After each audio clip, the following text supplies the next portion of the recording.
Okay. Hey there, aspiring horror authors. It's another episode of Sako and the Moon created by two self-published horror authors. JM Celi is an emerging horror author known for their eerie and unsettling storytelling. Celi's work has gained attention for its dark psychological themes and intricate character development. His stories often explore the boundaries of fear, suspense, and the supernatural, weaving complex narratives that leave readers questioning reality. Join us as we get to know the brains behind vampire Lisa Cooper. Now see, you're almost at like Steven Zimmer level of introduction for guests. You didn't even do your whole intro thing. It's fine. It's cool. Not yet. No. So that's cool. We're here now. We're all the show. We're here now. A whole minute. That's Sako. I'm the Moon, and this is Jamie. It's on there on the thing. So he's on this side. It's on the thing, so we can call him Jamie. Because this is how I want to start the conversation up. And we had this conversation, me and Sako, and we weren't really sure. She said it one way, different than the way it's spelled. How do you? I was mispronouncing. Yeah. I completely jacked it up, but I was following her lead if it helps any. Pronounce your last name for everybody. It's Celi. And that's Italian. That's why it has the C followed by the E. Which is weird. So now I'm not as familiar with like the Italian alphabet. Is that similar to like the Spanish alphabet? It's got like 30 characters. It's 26 letters. It's a Roman alphabet. Aptly so. That makes sense. That checks out. Because again, we're of course trying to speak a Germanic language. Because for those who don't know, English is Germanic. Yep, it is. It's wild. There's a whole different set of channels to go watch for that. This ain't it. But so just the 26 letters. It's how inefficient it is to try to speak a Germanic language with the Roman alphabet. Oh, it must be. I never tried it, but it must be. You're doing it now. Like it's. Yeah, we're doing it. I tried it with Russian. They try to transliterate Russian. It's like, what are you doing? Just learn the Russian alphabets. Learning Cyrillic. Learn Cyrillic. Yeah, it would. Then no, listen. I've tried. I was really, really young. I was like 12-ish, 12, 13. I was learning Russian, and I've recently, in the last couple of years, tried to learn Korean. And those languages just make more sense to me. Like their alphabets match their language far easier than the Latin Roman language or alphabet fits Germanic English. It's wild.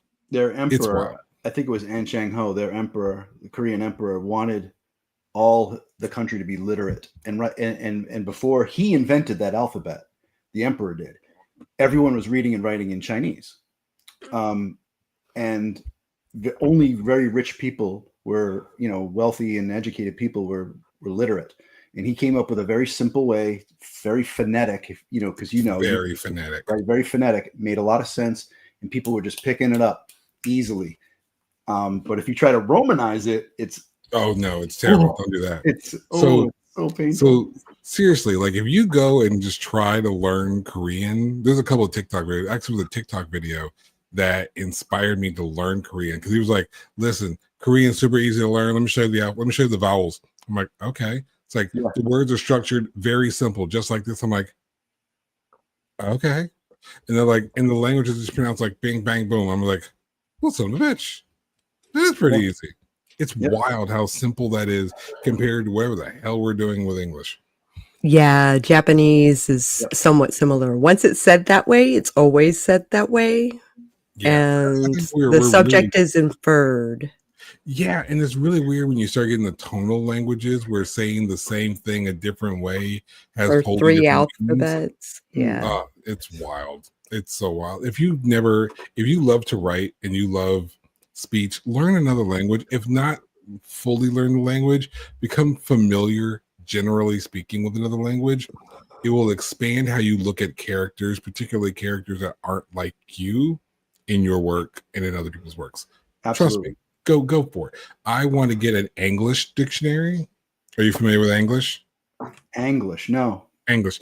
So you know that the English is like 30% Germanic at this point, and it's like about even split 30% French and Latin influenced. So this is a version of modern English called English that is fully removing all of the French and Latin influences on the language. Like instead of us using the French inspired words, it's like completely derived straight from Old English through to Middle English. I was going to say it must sound a lot like Middle English. It sounds a lot like someone is trying to modernize Middle English, and it's wild. Huh? Wow, that sounds fun. Find some. It's a great way to write a villain. English. That's awesome. Because it's that weird villainous language, like the weird word choices. Watching a few videos about that, do a little studying on that, and that will shift on how you have a different mindset speak, because it's so abnormal.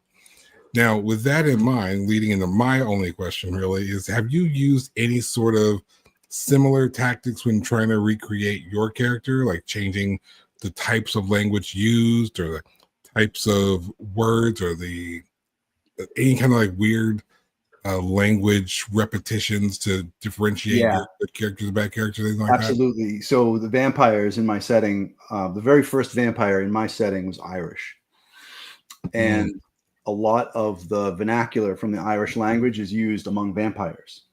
So, for example, a young vampire, like a newly made vampire, or is called a pashti, and that's the Irish word for child.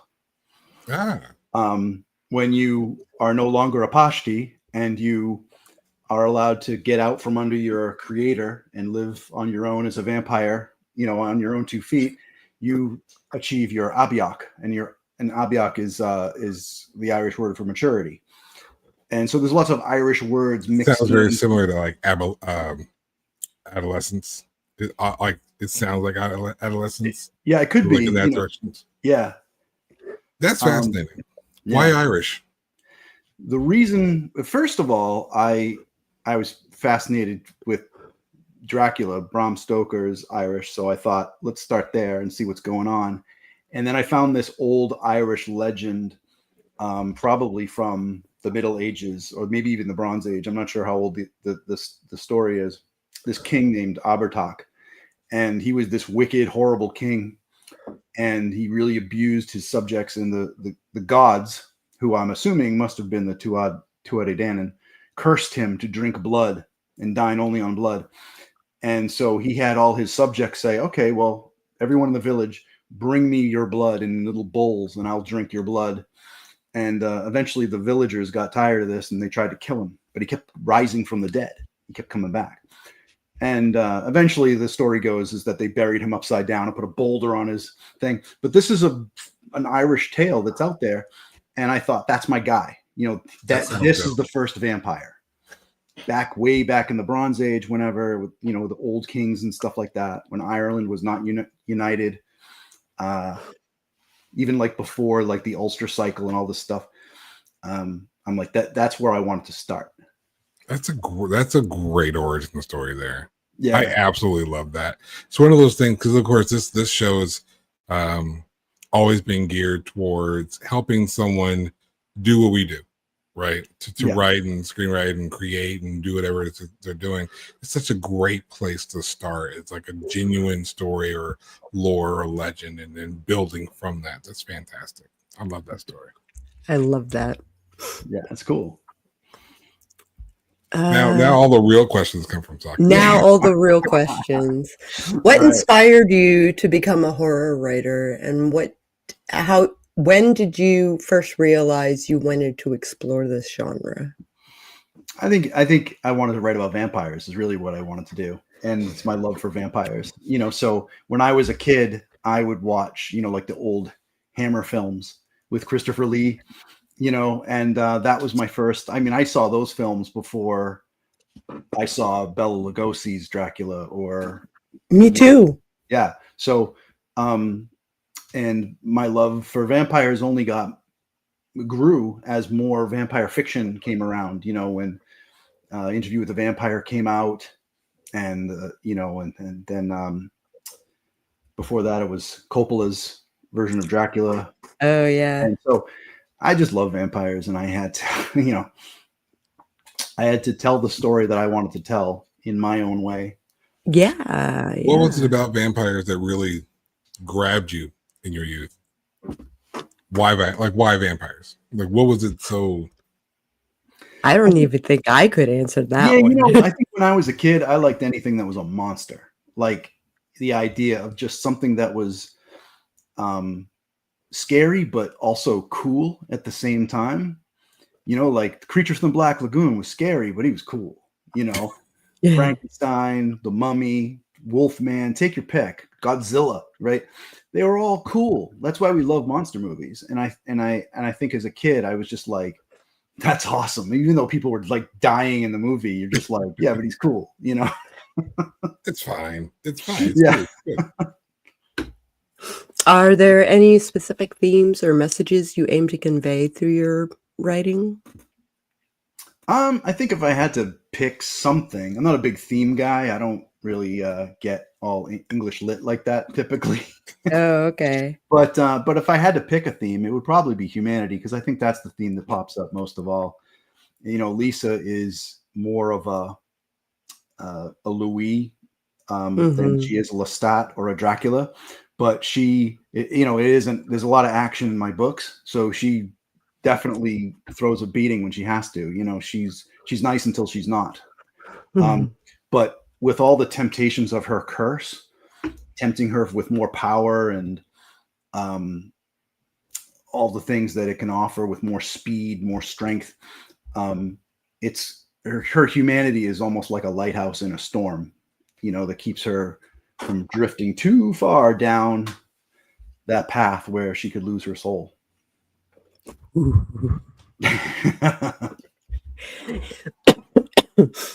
you have a particular writing routine or process that helps you tap into some of these darker bits? Yes, I think I like to consume content from other vampire writers and, you know, vampire movies, because, you know, Lisa, like I mentioned, she tends to be more on the compassionate side. When she protects the people she loves, she becomes very fierce. There's a scene in my prequel, The Vampires of 1863, where she slaughters an entire tavern. That's not her default setting, but when you push her to that place, again, it's like Louis from Interview with a Vampire, when they took out Claudia and he just went off on everybody, you know, that sort of thing. But if Lisa's default setting is, you know, inclined towards kindness, I have other vampires that are horrible people, that are monsters, that are terrible. And when I need to get into that headspace, I kind of want to draw inspiration from how other people depict vampires that are monsters, so I can show that, you know, Lisa's not just this, you know, outlier. She's among this world that is, you know, kind of terrifying and dark. I love that Lisa isn't just like a Mary Sue sort of character. Like, you have taken her and really made her three-dimensional. Is there a particular story or novel of yours that you're most proud of, or that best represents your voice? I'm assuming it's The Unlife of Lisa Cooper.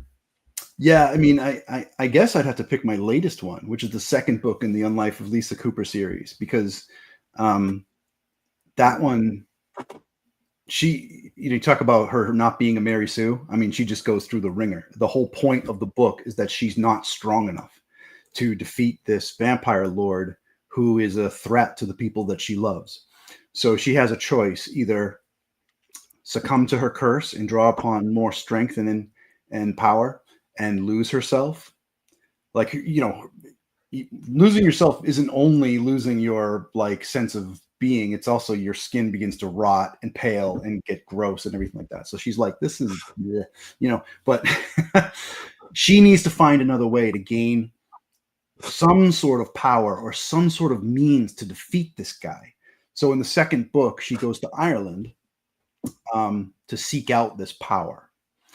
and I really, I feel like I really, I don't know. It's the story gets a lot deeper and strenuous for Lisa, and I'm very proud of that book. I think. I think that is a book to be proud of. Absolutely. Do you think that horror is a reflection of societal fears? And if so, what modern fears do you try to incorporate into your stories? Yeah, of course. I think well, I mean, geez, you could go back to Bram Stoker again to bring him up. Yeah. Right when he wrote Dracula, it was the 1890s. So that was on the heels of things like, Plague and the Jack the Ripper and just the current Victorian fear of foreigners. Like he just kind of like played on all those fears and wrapped them up into like one dude and said, yeah, here's a guy he's a foreigner. He's going to come into London and kill people. He knew what he was doing. So yeah, I definitely think horror holds a mirror up to society and really gets into someone's head and says, what are you the most afraid of? Is it being buried alive? Is it being chased through the woods by a person with an axe? Is it a monster who's going to eat you? Pick your genre, but it's all for the audience. What are you afraid of? What am I afraid of? Lots of things. I'm afraid of needles. I can't get shots without probably passing out. I run away from bees. Would you ever incorporate needles or bees in some other unassociated work? I think it would be very hard for me to write stuff that I'm actually afraid of, because I don't know. I've never tried it. You would have to. Actually, I find that it works very well. In my debut book, when I needed to do subplots and kind of like flesh things out so that I could make my goal word count, I very much so tapped into what scared me. And that's where I get a lot of my inspiration for what I consider horrific. Is I look at something in my world and I think, ooh, that worked out. What if it didn't? What if it didn't? What was I afraid of happening? And I just run that scenario through my head and I write that down and that becomes somebody's story. Because then I create a character that goes through it, and then it kind of helps me with the spiral that your brain sometimes goes through and you're pondering the worst case scenario. It's like, yeah, you know what? This is an avenue where I can explore my worst case scenario and really just get all the fearful things out. I'll just create a character and have it happen to him instead of me, and then I can control whether or not they get out of it or not. So yeah, I'd be curious to see how you wrote that personal fear. I did do a story about a nurse. It's not horror, but it's about a nurse that works. She's a scrub nurse that works in a heart surgery, and I'm like, as I mentioned, I get very squeamish. I don't like the sight of blood. When we'd watch ER, that television show, I kind of go like this. I can't watch an operation or anything like that. So, I mean, I can watch, a zombie movie where someone's getting torn apart. But if it's a needle, then I'm like, that's too real. I can't deal with that right now, right? Yeah. So I'm doing all this research on how heart surgery is done. And I'm watching all these diagrams and photos and stuff. And I'm going, I need to learn how this works, but oh my God, I'm just for someone who doesn't like blood, heart surgery. I had to like step away. You might want to. You should step with a kidney on that one. I'm like watching stuff on YouTube, going, "Why did I do this to myself?" But it's real. It's a great place to draw inspiration, especially when you're writing horror like we do. It's a great place to like seek out your own fears and a lot of us we ponder and get stuck on things anyway. Run with it. Use a pen and run with it. Don't actually run with the pen. That's dangerous. But liability here. Liability. Don't actually go running around with pens. Like you could fall and stab yourself. Don't do that. If you could collaborate with any author, live or dead, in the genre, who would it be and why? Besides us, because we're cool. Besides us, because Specifically horror, right? Yeah. Yeah. Delilah S. Dawson. Ooh. Tell us more. So Delilah S. Dawson, I would describe her as multi-genre. She's written all sorts of stuff. She's written Star Wars. I think she did a Minecraft novel. I forget. But her default, her kind of home base is horror. And one of my favorite books of hers in that genre is a book called Guillotine. Ooh. And it's basically about a bunch of rich people that have their own island, and they are very abusive to their staff and everyone, and the staff has had enough. And it's kind of like Saw with like an Eat the Rich theme. Kind of a French Revolution sort of inspired. Yeah. And the main character, a French Revolution inspired Saw film. Oh, that means that's too much. Yeah, I mean, the main character is kind of this woman who gets invited to the island, and she's not like one of them. She's not like this 1%er or whatever. She's not the wealthy. She's just like dating this guy, and the staff is like saying, you're not really one of them. You should just like leave the island. And she doesn't. She's like, what are you talking about? What's going on? And then the slaughtering starts happening, and she's in the middle of it, and she's trying to hide. So you have the aspect of like the person, the whole final girl thing where she's kind of hiding and trying to get away from stuff. But at the same time, you're kind of rooting for the killers because these are really horrible people that they're executing, So that kind of like psychological drama where you're like, who am I rooting for here? I feel like that's very, very Menu. Yeah, I was thinking the same thing. I feel like the Menu is in a similar vein to that, because the person who's there, she's not Margot. She was not supposed to be there. She's not one of them. Oh yeah. That's getting executed. But she's like, you weren't supposed to be here. They're like, why not? It's like, you'll see. Yeah. Let's see. I didn't know I needed a French Revolution Saw film. I didn't know I needed that until just now. Now, you did come up with that name rather quickly. I feel like that's something you've thought about before. Have you thought about working with what was her name again? Delilah S. Dawson. Yeah. Is that something you've pondered already? Because you had that name ready. Oh yeah, she's one of my favorite authors, definitely. Like if you said, if you could write urban fantasy with anyone you wanted to, I'd pick Kevin Hearn. It depends on depends on the genre that we're talking about. But if it was specifically horror, then I'd go with specifically horror. Yeah, it's kind of our thing. That's what we do here. Yeah. Let's see. We're trucking along. How do you manage the emotional toll of writing such material? And do you have any methods to unwind or stay grounded when doing so? I think it's not overly complicated. I just get up from my desk and take a breather for maybe 5 minutes. It's not like Pomodoro technique sort of situation, like 50 minutes on, 10 minutes off, sort of sip.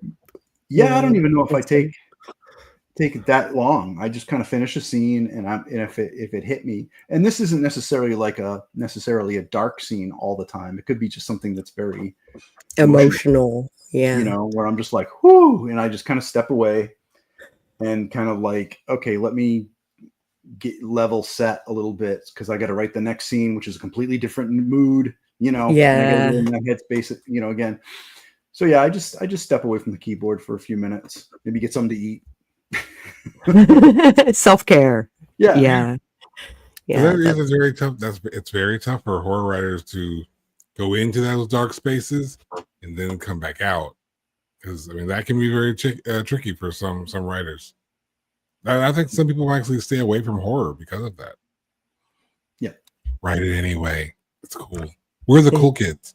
Horror writers, we're the cool kids. You can't avoid the cool kids. We're the cool kids. Write horror.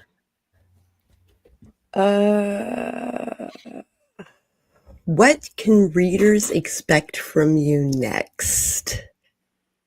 Are there any upcoming projects or ideas you're particularly excited about? I know there's some that I'm excited about coming from you. My sequel, which is book 2, is coming out on the 30th. It's available for pre-order now. So, on Life of Lisa Cooper, book 2. I'll have to put it in the description in post. Yeah. Yeah, I'm very excited for that.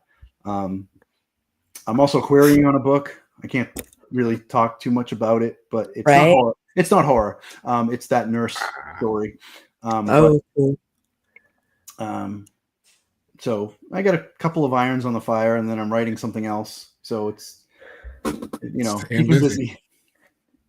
Gotta stay busy. Yeah. Gotta stay better busy than bored. Am I right? Yes.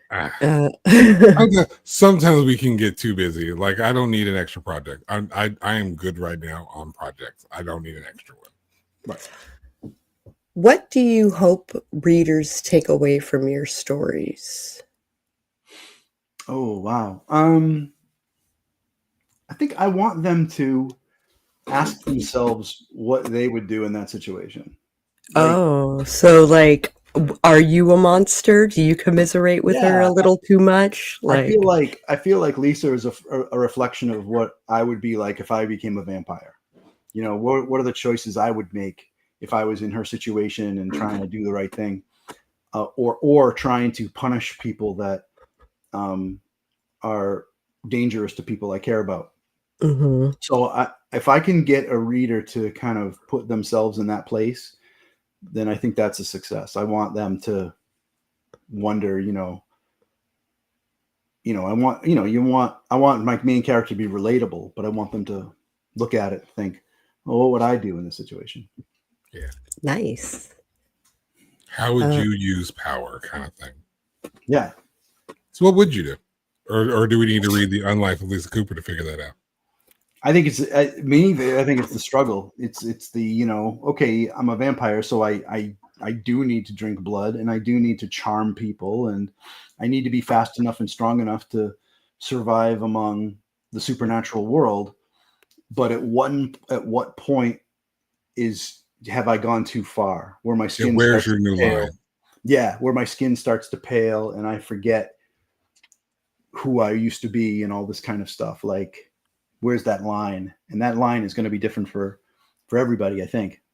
I have a question. I know that vampire stories, in a lot of cases, like with a lot of genres and subgenres, there's like an established set of rules.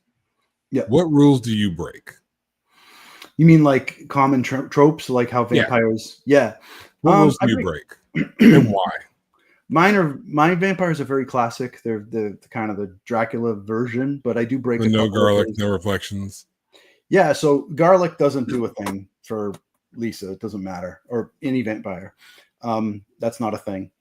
She can see her reflection. That's not a problem. I think that would have been hard to depict vampires in a modern age where they can't be seen in reflection. Yeah.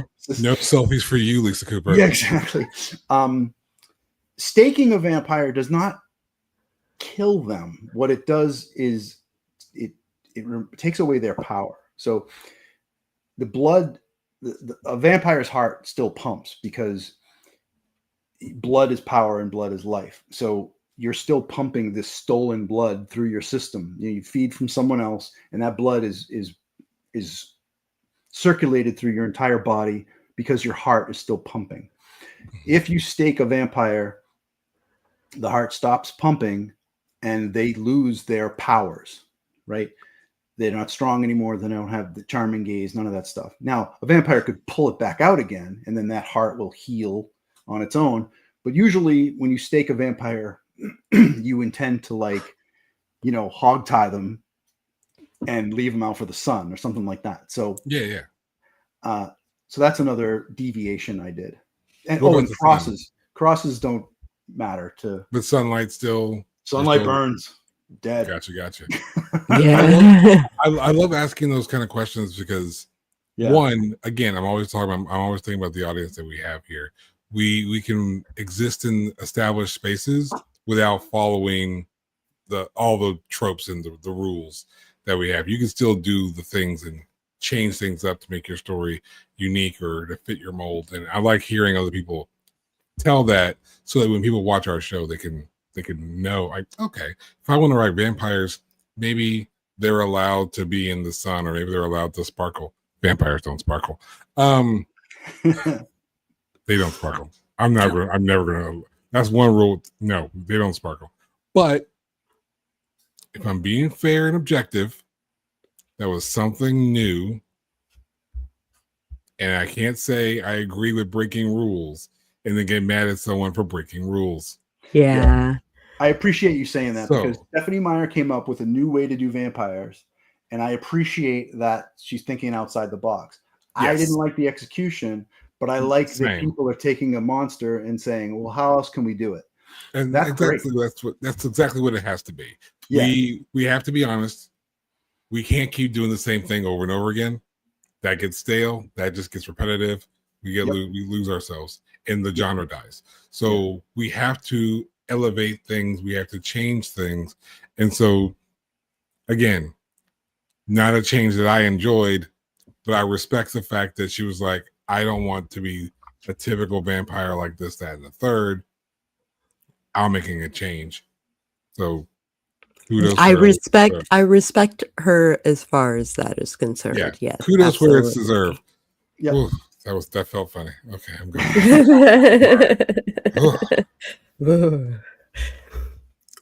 Yeah, I'm gonna hear about that in the comments. Okay. I've said the same thing on my channel, that she gets props for, being creative. I mean, it's not my bad, but right. We gotta do for the genre. For the genre. Can you tell our audience where they can find you? Yeah. Well, they can go to jmceli.com to get all sorts of stuff. Home base. Yeah. Yeah. I put my appearances. If I have any book shows coming up or anything like that, I'll put them out there. There's a mailing list they can join, and all my socials are there. So that's a great place to start. I have a YouTube channel, but my books are available wherever you like to buy books. I have ISBNs, and they're print on demand through Ingram Spark. They are available on Amazon, of course, but with my ISBNs, I can, you can be in libraries, or you can walk into a library, a bookstore, wherever you want to go and say, I want this book. They won't have it on the shelf necessarily, but they'll print. But they can order it.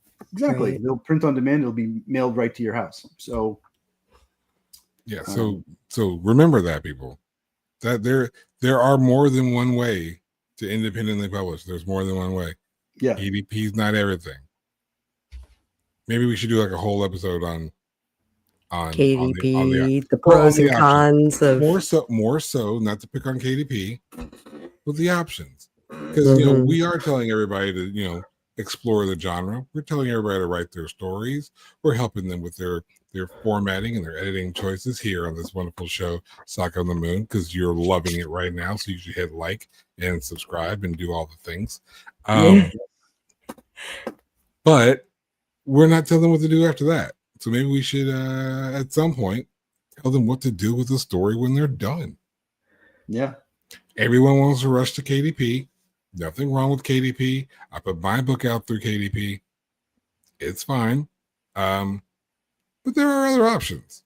There are restrictions. So I appreciate you highlighting that in that for your books. Yeah, it's a big deal. If you're if you don't have an ISBN, then if you want to take your book to like an indie bookstore and say, hey, will you carry my book on your shelf? If you don't have an ISBN, if you're KDP only when using like the Amazon free, they'll say no. Yeah, and it's not because they don't like you. Yeah, they'll be like, it's just legally It's just a way of doing things. Now I don't know why, because I guess they could. There's something about rights, and that's what I've been told. It's a rights. I think it's a rights thing. It's a publishing rights thing. I think is what it is. Yeah. Kind of like a recording and like music recording, where you have like the rights to like the creation of the music piece versus the right to publish the piece. Yeah, the first question they ask me is, do you have an ISBN? I'm like, yep. And they're like, okay, let's talk about your book and see if it's a good fit for our store, whatever. But yeah, and you can and guys, you can just look up places to buy an ISBN. It's fine.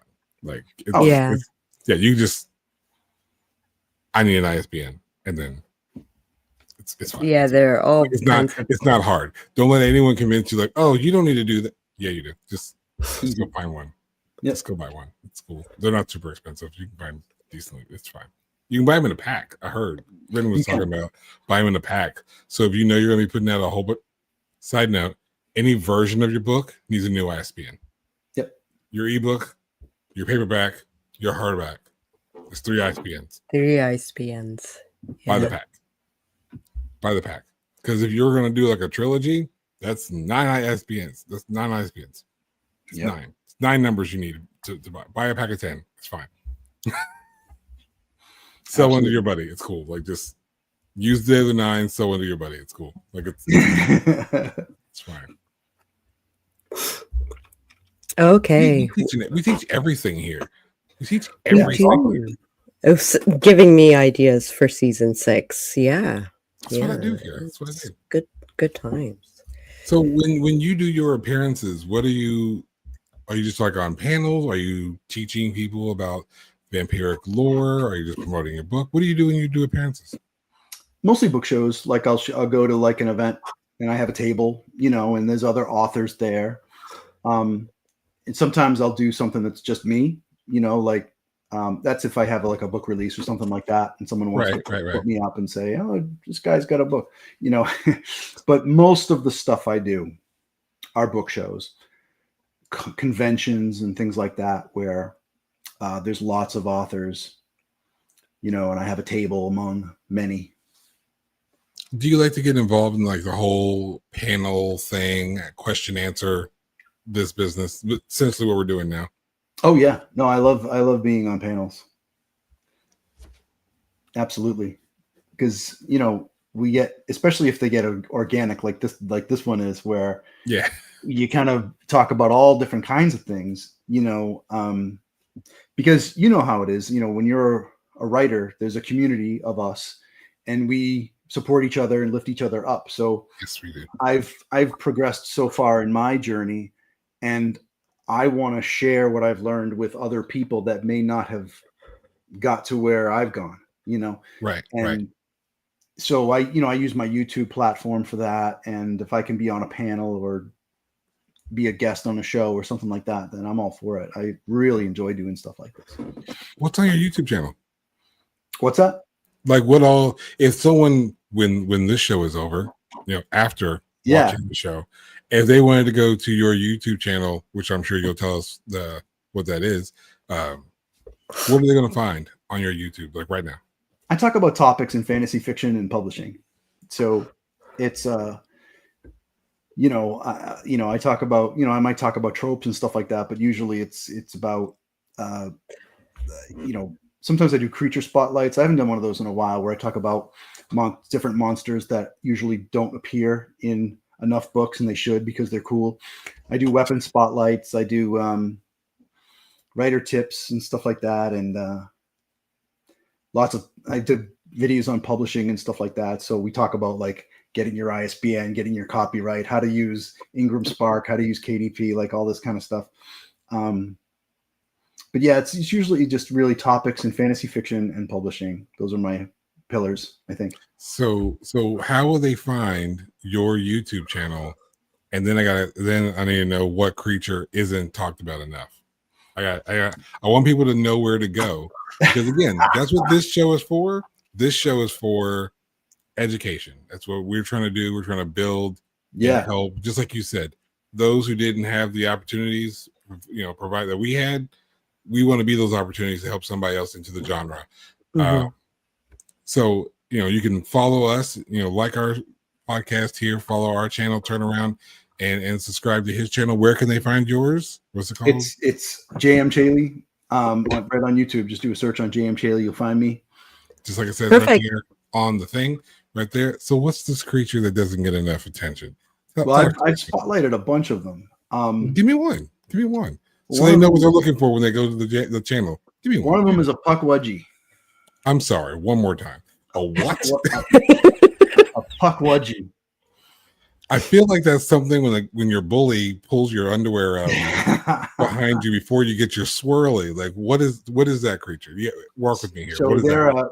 It's from Native American folklore from here in Massachusetts, typically among the Nipmuc and the maybe Wampanoag tribes. And they're out in Western Massachusetts, and they're basically kind of like these porcupine people. And they've got poison-tipped arrows, and they can use magic, and they can shapeshift into a porcupine. That's wild. And they're very ornery and dangerous. They're almost like, I didn't know Massachusetts had cryptids. Like that's wild. I didn't know that.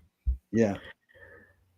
I think there are cryptids all over the country, and they get real specific. Yeah. They get real localized. I'll tell you, I never would have put those two put that together. But again, now that I've heard of it, I'm intrigued. I need to find someone who's put that movie together. I need to see someone who's dropped that short story or something. I need to find them. I love it. That's curious. I'm listening now. See, now I'm gonna turn around and I'm gonna subscribe to the channel so I can hear you talk about the one of those. Puckwudgies. Yeah. The buck wedgies. That's right. It does. It sounds, and this is no disrespect to the Native American, but it sounds like butt wedgie. When you say it, it sounds like that's what it sounds like. Throws you way off. Yeah. Okay. Indeed. I'm out of questions. I know, that's why I jumped in and started. That's why I just I'm like, we've got plenty of time. Like we have plenty of time. We can just another good cryptid is a Nakin. A Nakin is I enjoyed that one because a Nakin, I want to say they're Swedish. So you know how like a lot of fantastic creatures embody the shape of like a beautiful woman, and they to lure in.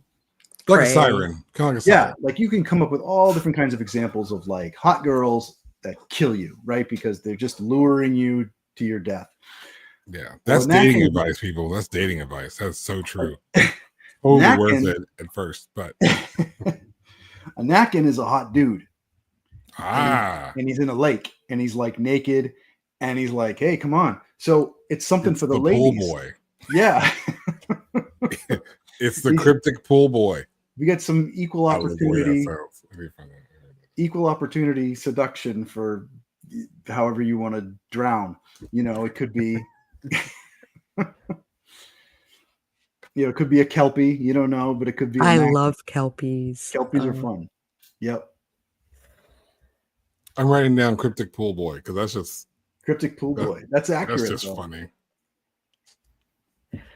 Which is great because I'll write this note down now. I'll sit over here. I won't come back and do it till like Monday and be bloody lost. I'm like, cryptic pool boy. Yeah. Right. Now, speaking of Monday, actually, no, I'm going to get that in just a second. Because I want to ask you. We don't have cool questions like Dan and Eva do. They were just. We don't have like the rapid fire. Yeah. Normally we do. Normally I try to, but I didn't do that. But you were recently on Bam Chat with Dan and Eva. We just had Dan and Eva on the show. Fantastic. Yes.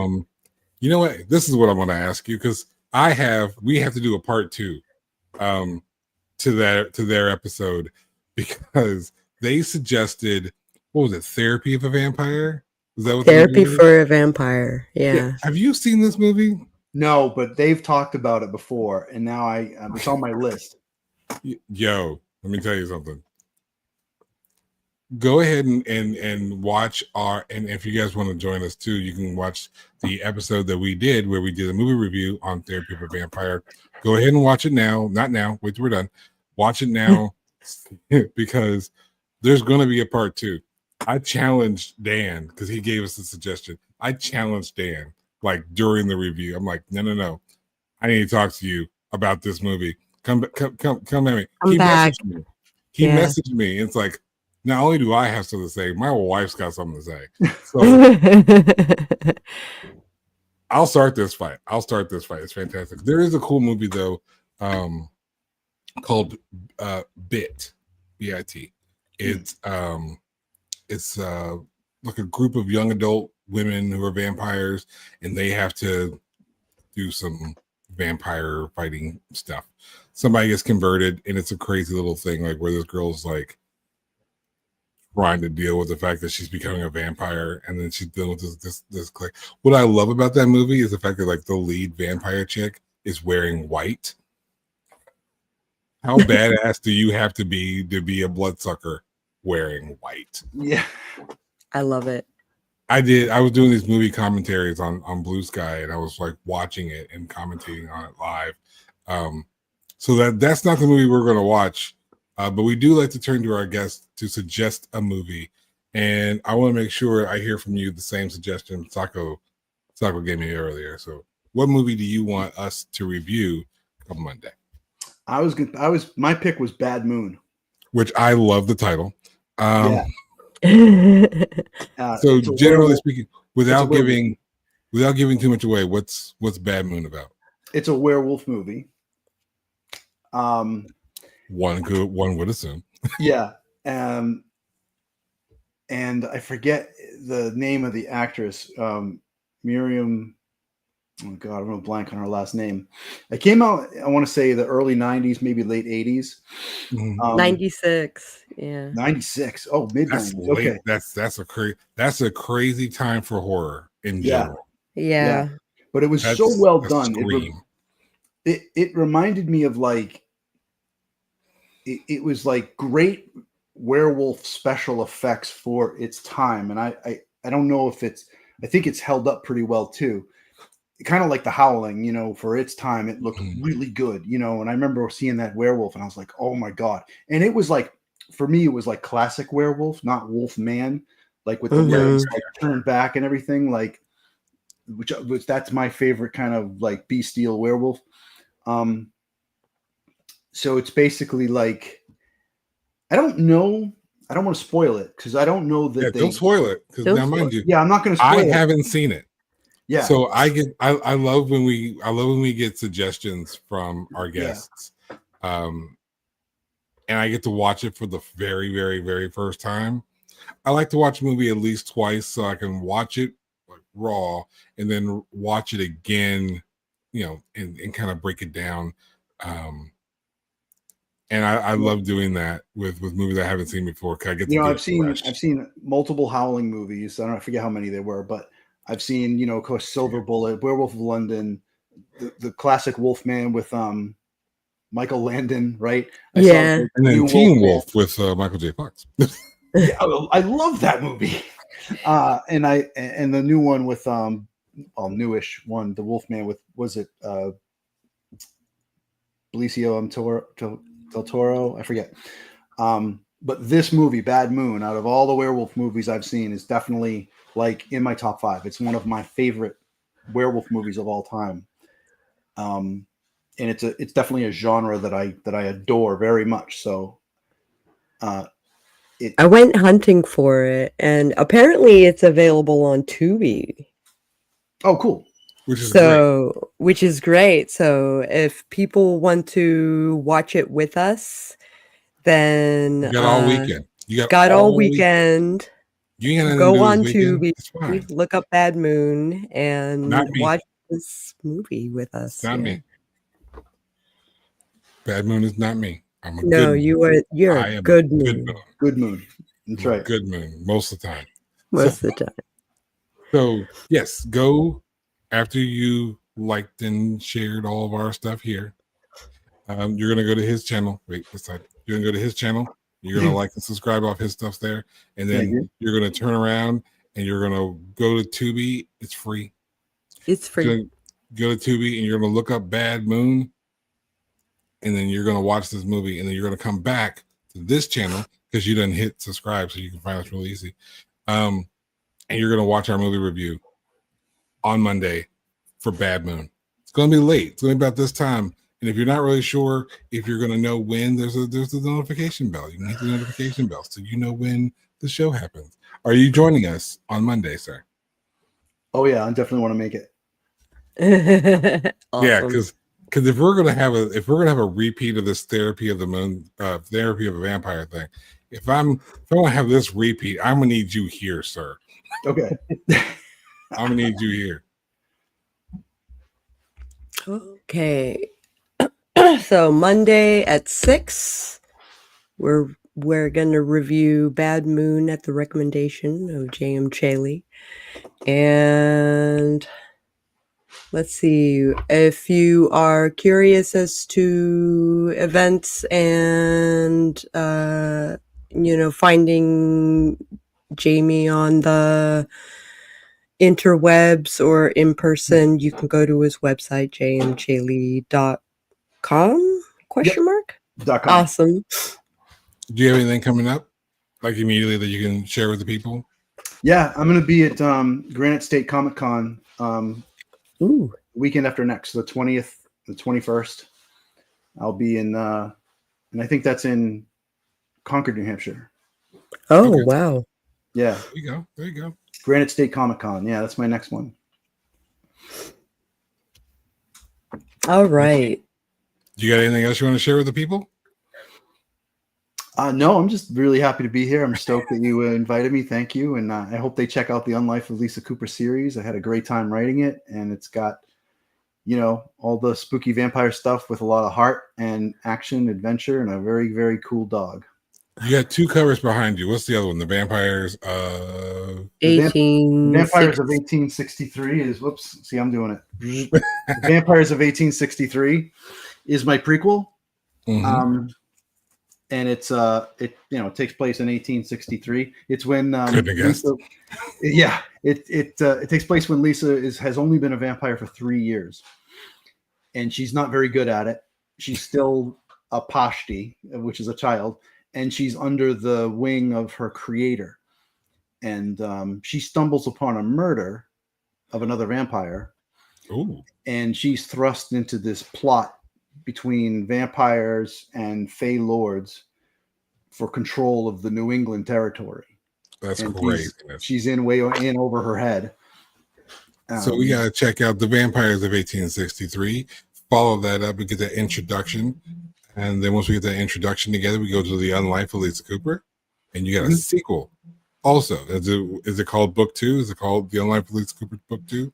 Yeah, it's called The Unlife of Lisa Cooper Vengeance. Nice. And that's on pre-order right now. Yep. Right? So Yep. they look up, The Life of Lisa Cooper, Vengeance. They look at your website. You can find that book on pre-order right now. It comes out on September 30th. That's right. September 30th, that book's release. Pre-order it now, and then you'll have it shipped to your house on the date, I'm assuming. Yeah, Amazon doesn't do pre-orders for paperbacks for print books anymore. It's crazy. That's wild. Yeah. It's all ebooks. It's like, what's the point? Because Amazon, ebooks are instant delivery anyway, so why wait? Like, what's the point of? I don't know. What's the point of the pre-order? Yeah. Someone did. I'm not gonna lie. I pre-ordered my audiobooks. It's fine. That's because Dan Brown just had a new book come out, and I pre-ordered that one. Yeah. So I'll probably never do a pre-order again, because why make people wait for no reason? Right. Yeah. Yeah. But either way, they should pre-order anyway to make sure they got it. Make sure they get their copy in line, because the last thing you want to do is have this awesome author with a great book and it sells out and you got to wait even longer. Don't do that. Don't do that. Pre-order the book now, right? Yeah. Go do that. Go do it right now. You can do that now. We're closing out. You can go pre-order the book now. You can open another tab. Just get another tab and then do the pre-order. It's fine. Yeah.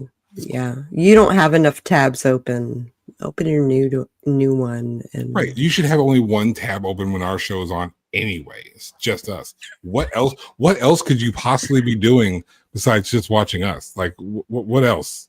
Right. I mean, well, No. I know a lot of people who listen to us while cleaning or while. And they don't need more than one tab for that.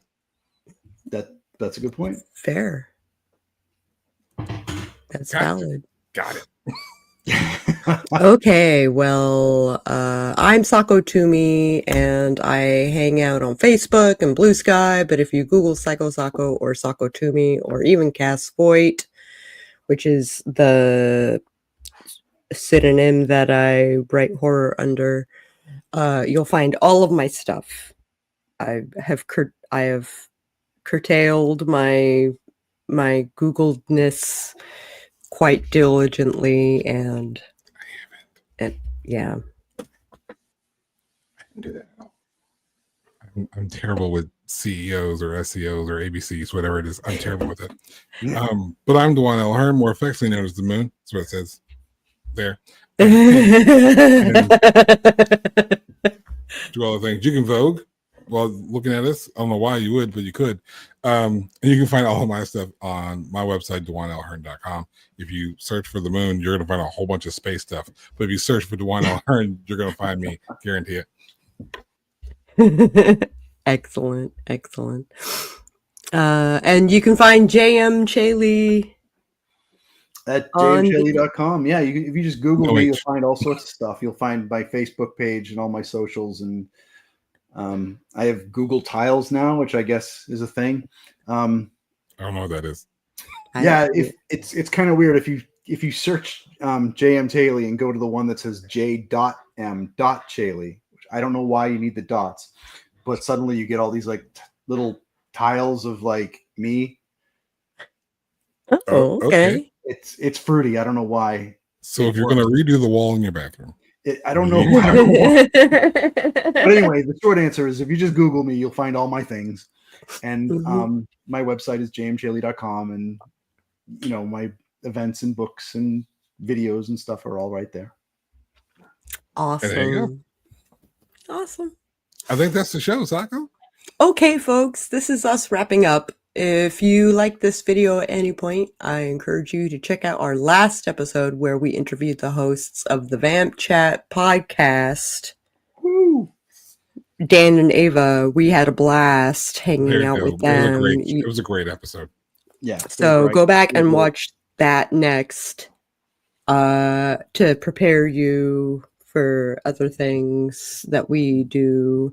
Check that out. And next Friday, we'll talk to Renmelian about fairy lore and horror.